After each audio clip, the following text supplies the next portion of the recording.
With us, and we'll try to hold on another week, see how it goes. Absolutely. Well, I want to tell you about a young man. He served his country in Iraq in 2005, and now Captain Brian Jantzen is gearing up for tomorrow's Marine Corps Marathon right here in your nation's capital. He's teamed up with the Achilles Freedom Team of wounded veterans and participating in tomorrow's marathon in honor of fallen brother Army Specialist TJ Barbieri.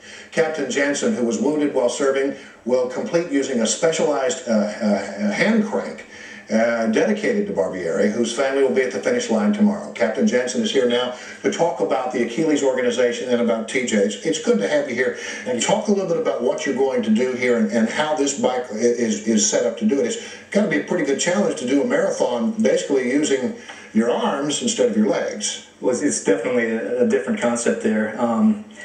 I would say it's still a little tougher maybe to run, but it's still a workout, especially on the hills. Yeah. Now this bike, the whole idea of this bike was to honor TJ Barbieri.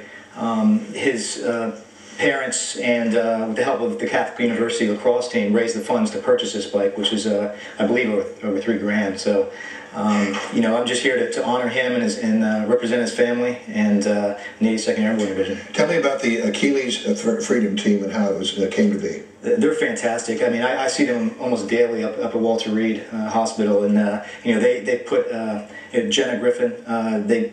She does so much in putting together and organizing these different events, whether it's you know, Soldier Ride, which is another event that they do in different places, or some of these marathons. They do a lot of them. Now, how do you train for something like this? Well, that's a good question, and it was relatively new to me. I've ridden the bike before, but it's really, you know, it's not the same as just like lifting weights or something like that. It's muscular endurance. So really, just the best way is just get out there on the bike, and I go out on the W&OD bike path that's 45 miles long, and you can ride on that. So it's fantastic. Yeah. Now, tell us a little bit about your own personal story. You've been through quite a bit too in getting ready for this, and through your experiences in Iraq.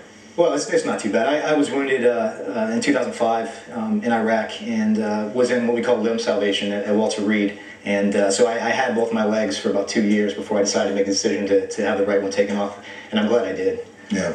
Tough decision, I would imagine. It wasn't easy, I won't lie. Yeah. Well, listen, the one thing that I admire is that you're here and you're doing something to remember somebody that you cared a great deal about and who also gave a lot for his country.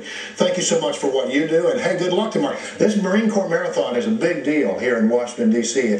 The whole town sort of locks down in the early morning hours as they go about it, and I can't imagine trying to do it, even if in my current state, I can't imagine trying to do it with just my arms. What a struggle that's going to be. So good luck to you, man. Thank you, sir. All right, thank you. It's good to meet you. Hang on right there.